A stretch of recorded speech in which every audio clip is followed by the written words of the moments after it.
Good morning. It's an exciting day today because SVP are here to collect the Porsche and we're going to chat about problems with 911s. So let's go find the car.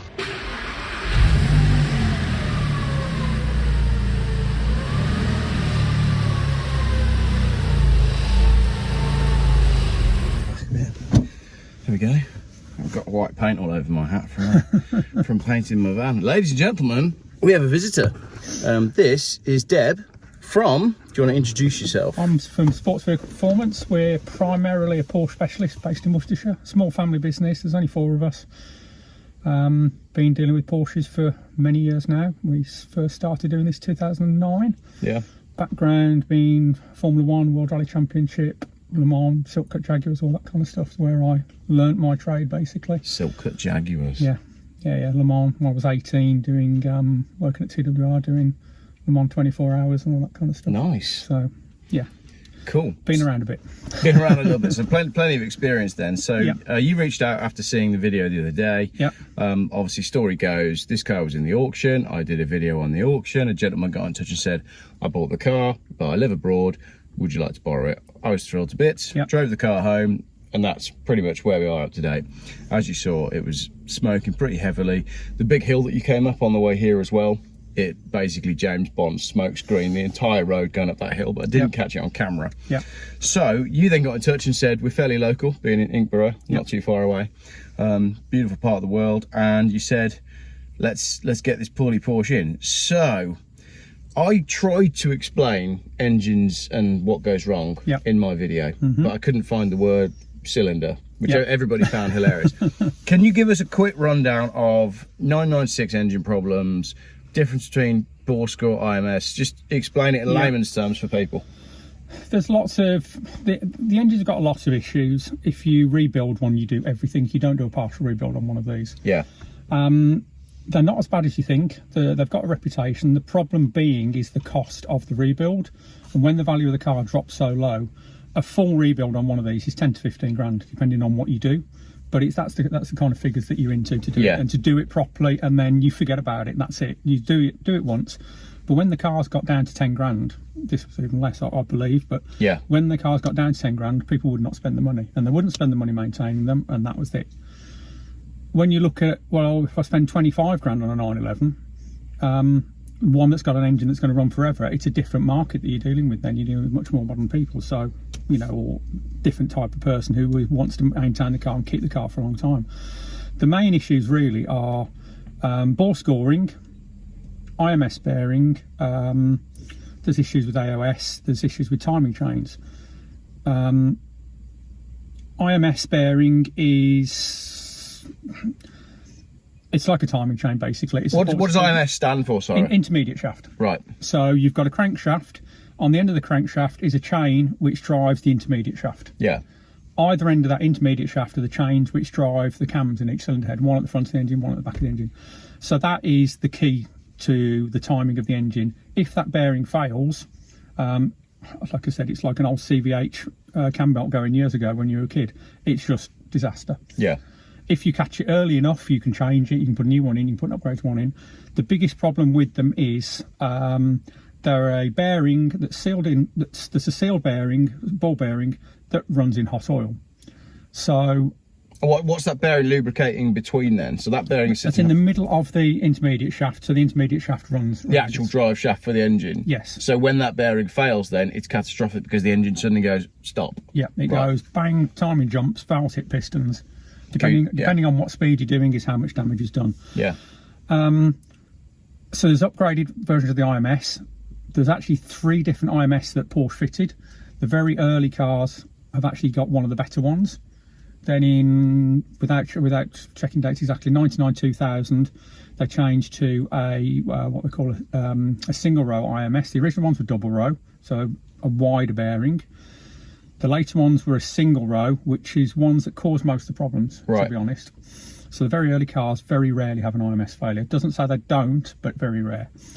And then 997 had a big, or the very first years of 997 had the same as 996. They then had a bigger shaft with a bigger bearing. That bearing is not serviceable. You can't get the bearing out of the engine without stripping the engine. Right. So if you strip and rebuild one of these engines, you put a 997 Yeah. IMS in it with the big shaft in it. That's it. If you're not stripping it, you can put, there's all sorts of LN Engineering is one of them. There's all sorts of different options on an upgraded bearing. There's ones with oil feeds. There's a lot of different options. Yeah.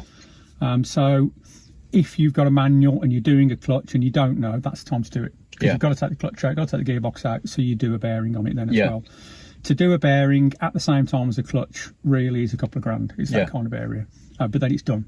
And Yeah. you're not facing a potential 10, 15 grand bill on your engine then. Yeah. So would you advise then, if you've got a car that you know is in that year bracket, if and when you do your clutch, do your IMS just to be safe then? Yes, yeah. You can't get a new bearing from Porsche. There's a support on the end which leaks. You can change that, but Porsche have never supported an upgraded IMS bearing. Why is that, when it seems to be a design? It almost seems to, I don't want to say the words, but it seems to be a design flaw. Yeah, it is. And Are they just like not admitting that they made a mistake? yes, especially in Europe. In America, they paid out. Right. Okay. Interesting. Yeah, so that's going back to a completely different thing again. But yeah, Yeah. in America, they paid out for it. Yeah. Europe, no, didn't happen. It's not a fault. Because it seems like the 996 is flawed by problems from the factory. Yeah. Like the IMS. And so if that's IMS, then talk us through bore scoring. Scored bore is, it normally affects cylinders 6, 5 and 4 in that order, 6 being the worst, Yeah. 5, 4. I've never seen it on cylinders 1, 2 and 3. Right. Not to say it hasn't happened to somebody. Yeah. It's when a cylinder, it basically goes oval. There's all sorts of different theories as to reasons to why. Cylinder 6 is the furthest one from the water pump, is one point. The thrust side is on the bottom next to the exhaust, so there's more heat on that side. Yeah. And that is actually the furthest possible point in the water flow away from the water pump. Yeah. And also the oil cooler takes the water feed from around number 6 Yeah. to cool the oil. So there's all these things in that area which don't help. The materials that they use, again, modern fuels, lots of theories that they're part of the problem, because it's not just Porsches have poor scoring, Audis have it, lots of manufacturers have poor scoring. Yeah. And that basically the cylinder goes oval, and you'll notice oil consumption will go up. You won't necessarily see lots of smoke. You might sometimes, but you won't necessarily see lots of smoke. If it's very bad, you will. 99.9% of the time you get a ticking sound, which sounds like a hydraulic tappet. Yeah. And you think, oh, do an oil change on this and it'll be all right. And that is the piston as it gets to the top of the bore. Just because the bore's gone oval and there's wear there, the piston literally just tilts and just taps the cylinder head. Yeah. It's not a hard hit. It's just a tick, tick, tick, tick, tick, and it comes and goes. Yeah. It's not there all the time. You can go, oh, it's gone now, it's fine. Yeah. But you'll notice your oil consumption. And then the left-hand exhaust does the right-hand side of the engine, so 4, 5 and 6. The left-hand exhaust tailpipe will be much blacker than the right-hand side. Those are the signs. When you've seen a scored bore car, you don't need to do a bore score on it to check it. Yeah. You can just go, yes. You just know. It's that kind of thing. So with this one then, Yeah. People were saying on the video that I started up and there was low oil, but I didn't know that's how you check it on the 996. The oil's not low, it's getting close, so it's fine. Yeah. But when we started it up just then and you had a listen, you said it doesn't sound like it's doing the typical ticking No, it's not. And the exhausts, I don't know if you've had a look, but it's not excessively black on the one side. I haven't looked at that yet, but you did say that it wasn't. So we could be, if we're lucky, that it's not bore score and it might be the air oil separator. So what does the air oil separator do? The air oil separator is really emissions. Obviously, the crankcase has got to breathe. Yeah. In the old days, it used to breathe into the air cleaner and dump a bit here, there and everywhere, or just used to breathe out the top of the engine. Yeah. And then they started putting them into air cleaners. Air oil separator, literally air and oil will get thrown out into the breather. Yeah. It separates the two, puts the vapour into the inlet manifold so it gets burnt, and the oil gets returned to the sump. Yeah. There's a membrane inside there, and that fails, so the air and the oil go into the inlet manifold. Right. So then it comes straight out the exhaust pipe. Which could explain why there's oil over the back of the car as well. Yeah. So it could be that we're on for air oil separator replacement. Possible, yeah, fingers crossed. So from a cost point of view then, if it's bore score, then you're into a full engine rebuild at what, 10 plus? Yeah. And if it's the IMS, then the car's knackered anyway. Yeah, if it's the IMS, that's a complete rebuild anyway. So if your IMS is gone, you're in for a new engine anyway. Yeah, if your IMS is gone, you wouldn't be driving this now. Right. And how much does it cost? So if I was driving this and the IMS went and I bring it to you, how much does it cost to put it back on the road? It depends really on the state of the engine then, because I have had one that was doing 80 mile an hour on the motorway when the IMS failed and we didn't even open the engine up. Yeah, okay. Because that engine was just scrap. Yeah. So then you have to find a donor engine and rebuild it. How much is it? And are they available? Because I assume they're in quite high demand. They are available, yes. I mean, you'll probably pay a couple of grand for a complete engine that should be rebuildable. Yeah. You get people go on eBay, they find one of these for sale, needs an engine rebuild, and they go and pay 5 grand for the car, thinking, I'll rebuild this myself for a couple of grand. It's probably the sort of thing I would do. And then it's 10 or 15 grand, and then they find out why the car was that. If you've got one of these and you've got an engine thing, the first thing I say to a customer is, are you going to keep the car? Yeah. Because if you're going to keep the car, then it's worth spending the money on it. Yeah. If you're not going to keep the car, don't spend the money, because you might as well sell the car for 2.5 grand now. Yeah. Because you're not going to get that extra 10, 12 grand back that you're going to spend on the car. Yeah. So just walk away from it. So with the owner of this car, where he sees it is, I think he paid just under 10, somewhere under 10. I'm not quite sure the final figure. Bidding finished at 7.2, didn't hit reserve, so it's somewhere between 7.2 and 10 basically. But the way he sees it is, he said to me, I haven't bought a £10,000 car. Yeah. I've bought a £20,000 car. Yeah. So that's where you can justify the spend in the middle, because it's been bought cheap, and he feels like the 996 values with where they're at the minute, you know, this car should in theory appreciate as people my age start buying them. Yeah. It's also a manual, which makes it more desirable. It's a nice spec, obviously all silver, all black interior. So how do you feel about the values of these? Where do you think this one should be? Am I right to value the manual? This is obviously the 4-wheel drive one. Is this the one to have? Is he right to be saying, I've bought the right car so we can spend some money on it? Or what do you think on that? I think he's got the right idea with it. You when you buy these, you're not buying a 10 grand car, you're buying a 70 grand car when it comes to fix it. Yeah. You know, that's what they were new, and that's what you're fixing. You get it with people that they buy a Boxster for 5 grand and they've come out of a Fiesta and they think it's going to cost the same as a Fiesta to maintain, and it doesn't. Yeah. In terms of values, they've definitely turned the corner. You used to be able to get quite tidy 996s for 10 grand. They're 20 grand plus now for the same cars. The early ones, very early 996, what they call manual throttle, which have got a cable on them. The later cars went to electronic throttle. There's not a lot of difference, to be honest, but people like I've got a manual throttle car. That's just a little thing to have. Yeah, because Porsche people are funny like that, aren't they? Yeah. They like their particular little things. Well, this was water cooled, so that's why it was hated. So water cooled is out, and also the Friday headlights. But what people forget is, for my generation, so I hate to admit it, but I'm approaching 40 now. Yeah. And this is the car that was new when I was at the impressionable teenage age, which means everybody my age, we love the Friday headlights, and we like that it's water cooled, because the air cooled generation was just before us. Yeah. So this car will come into its own as my generation start buying them. These have aged so well. Yeah. They look great nowadays. And you know, if you don't like the headlights, well, it doesn't matter. It wouldn't put me off buying a car, but I like the headlights, so it's fine. And if you drive a 993, I would have one of these over a 993 any day. Yeah. 993's build quality is brilliant on them. They drive like an old car, but not like a classic car. Yeah. They're in a funny position when you drive all the different Porsches all the time. 993s are a bit, I wouldn't want to live with this every day. You could drive this every day of the week. Yeah. But a 993, I wouldn't feel comfortable with it. And the values of 993s are so high that it's just like, well, no, I don't want one. Your base level 993 now is what, getting on for 40,000? 40, 50 grand. And that'll probably be an automatic. And that'll probably want money spending on it as well. And it'll want money spending on it as well. Yeah. These are Porsches for the enthusiast. They always want coupe, manual, 2-wheel drive. Yep. That's the top of the price range with any model.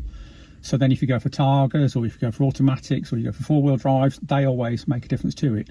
But people that want convertibles want a convertible. Yeah. Or they want a Targa.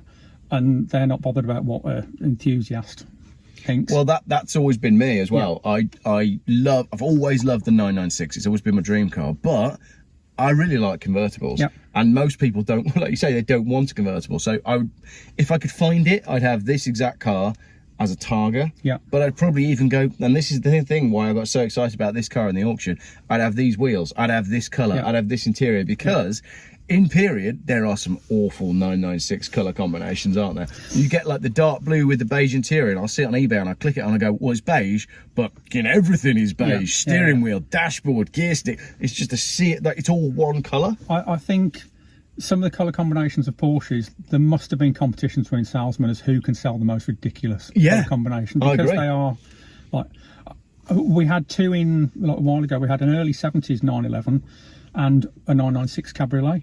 They're both, and we didn't twig at first, but they were both sort of arena red, which is like burgundy, and both had this tan interior. And it's like, those cars are like 25 years difference, but they've got the same colour combination. And it really works on the 70s car, and it really didn't work on the But again, like if you're going red or beige, like with an interior, you go red seats, accent on the gear knob, on the door cards, and maybe a detail on the dash. But what Porsche did for 996 is the entire thing is red, and it's a bit much, isn't it? Which is why the black ones are probably quite desirable.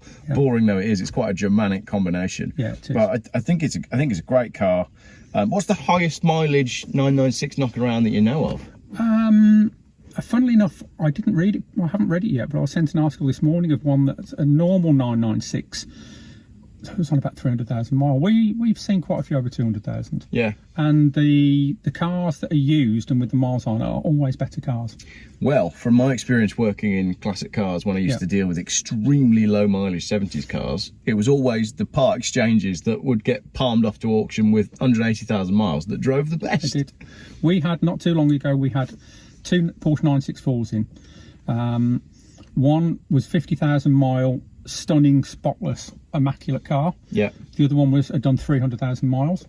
And if I gave her the keys to both and said, take them up the road, keep whichever one you want, everybody would have chosen the 300,000 mile. Yeah. Because it had been maintained, done, looked after. It had been rebuilt 3 times. Yeah.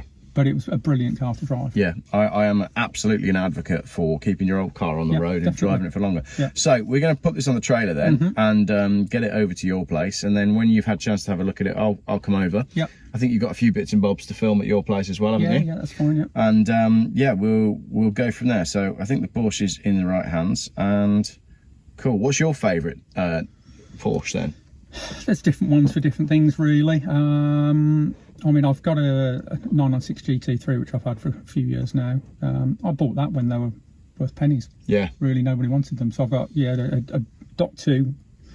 They're great. Things like turbos are great. Turbos and GT3s have completely different engines to these cars. Yeah. So they don't have the problems that these have. Oh, the turbos have gone up again, haven't they? I mean, you could pick up a turbo for not much money a little while ago. Again, me and my best friend Avi, who I did the track day with, that was always our dream car growing up, 996 turbo. Yeah. I ran one for 4 years, daily driver. Dog used to go in the back with me everywhere. That was it. So, and that was, bought it at 80,000 and sold it at whatever it was, 120,000. Did 40,000 miles in it. And apart from maintenance, normal stuff, didn't miss a beat. Yeah. You know, tyres, brakes, radiator.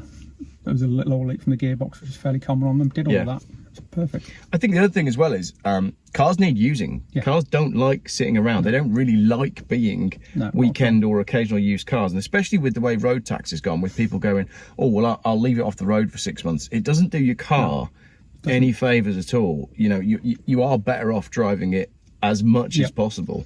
The longer cars sit around for, the more they cause problems. The only thing in this country really is the salt. Yeah. Apart from that, use it every day of the week. It's better. They are, and forget the mileage. You're not keeping it for the next person. You're keeping it for using it for yourself, aren't you? Absolutely. There's a couple of turbos around with 600,000-700,000 miles on the clock. Nice. So with non-rebuilt engines as well. Yeah. So you know they. What was different about the turbo engine then? Why is that a stronger engine?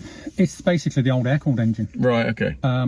So it's based on the Porsche GT1, the Le Mans car engine. And it's the old air-cooled engine. The gearbox is the old air-cooled gearbox, just a bigger version of it, and then with water-cooled conversion to it. So the bottom end still has on the first car still has 964 casting numbers in it. Yeah. It's just machined differently. But we actually built the first ever 996 race car anywhere in the world. This was in late '97 for a company I was working at the time. And Porsche tried to stop us doing it when they found out about it. And then we found out afterwards why they stopped us to doing it, because the engine and the gearbox used to break. Right. We had bell housings snapping half straight across the middle. So, but we got a quite wealthy customer who wanted the first 996. And we couldn't buy one in the UK. We had to go to Germany, buy a left-hand drive car with a kit to convert everything to right-hand drive. Body shell's the same, it's bolt-in panels. Bring it back, and it arrived Christmas '97, and then we built the race car out of it. Amazing. And then it was... spent the first 6 months being fixed every time it went out. Oh wow, okay, cool. All right, well, let's hopefully that we can get this one fixed, because I do think, you know, it's what you've not had a proper look around the car, but it'd be interesting for you to cast your eye over it, and could you value it for us? I don't sell cars deliberately, because there's all sorts of reasons I won't sell cars nowadays, but I can give you an idea of what got a good idea, of what stuff's worth, and you know, based on the rust and stuff. So if you wouldn't mind having a look outside, and then let us know what you think it's worth, and then we'll wave it down the road and see you next week. Yeah, no problem. Cool. Great. Hang on, we've got some Porsche intel here. Go on, what did you say? There's two little holes in the vents here. Nobody ever realised what they're for, because this is an optional Porsche cup holder. There's no cup holders in the dash or anything. Later cars had them in the centre console here. And here's me thinking that was £2.99 off Temu, but it's a genuine Porsche cup holder. Yeah. Look at that. That's a nice clean fit. Yeah. Cool. I probably would never get it back in there now. Oh yeah, there's one on the driver's side as well. They are handed as well, so you can't put this on that side because that's offset. Ah, right. Where'd you buy those from? Porsche. From Porsche Direct? Or eBay. Or eBay. I bet they're about £69.99 from Porsche, aren't they? Probably, yeah. Right, let's have a look at this car then. It's a bit windy today. Again. It's because we're on top of a hill.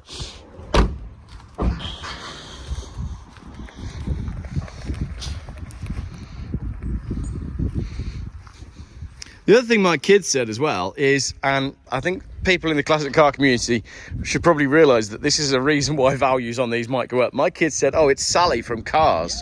And it obviously is. So there's a generation of kids that have grown up with the 911 being this shape.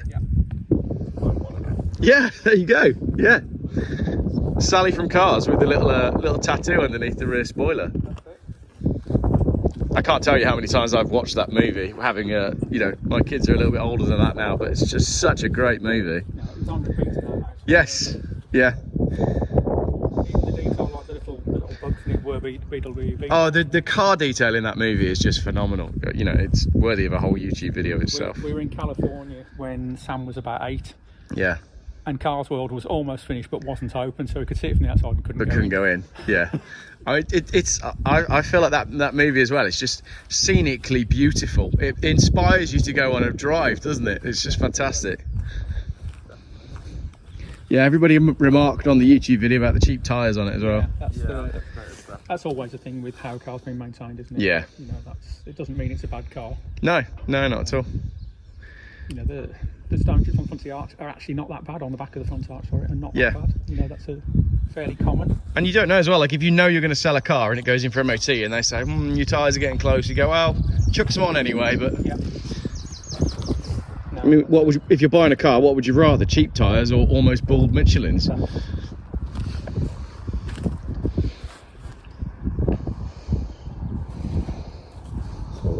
Almost recognise the number plate, but I don't recognise the car. Yeah. It was plates just come off. It was a private plate that was on it. It was SIG something. Yeah. One of those cheap Irish plates. Yeah. And yeah, like we say at the back then, so we've got all of these. Yeah, a lot of oil. A lot of oil, yeah. which you can see.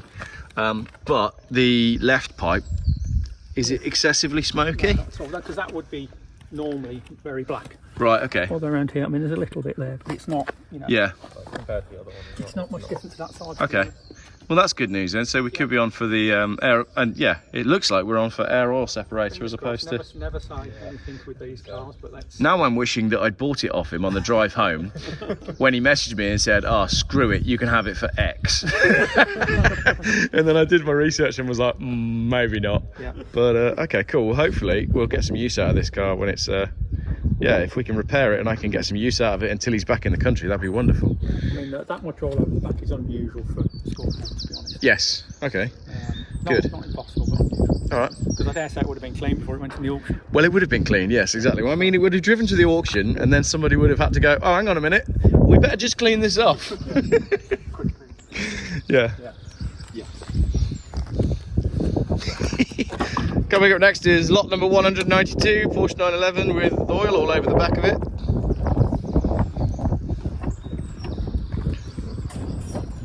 Okay, that is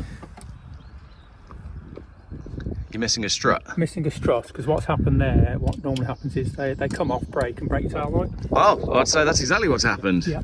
Yeah. That's another Porsche thing as well. Yeah. The last numbers, start with the normally when they first make a part, the last two numbers are 00. Yeah. And then every time they revise it, they change the last number, so that's 04. So that's the fourth version of that item they made. Right. That's how long it took them to get it right, because those kept failing. Wow. Cool.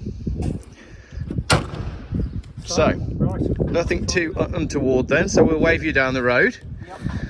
And that'll be that. I do hope it comes back and is a nice easy fix, because I do love this car.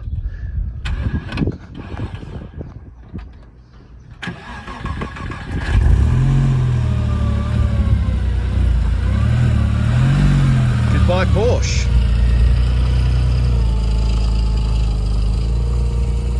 Right, while they strap that on, the sun's coming out, it's warming up, it's motorhome time again. Are you bored of my motorhome videos yet?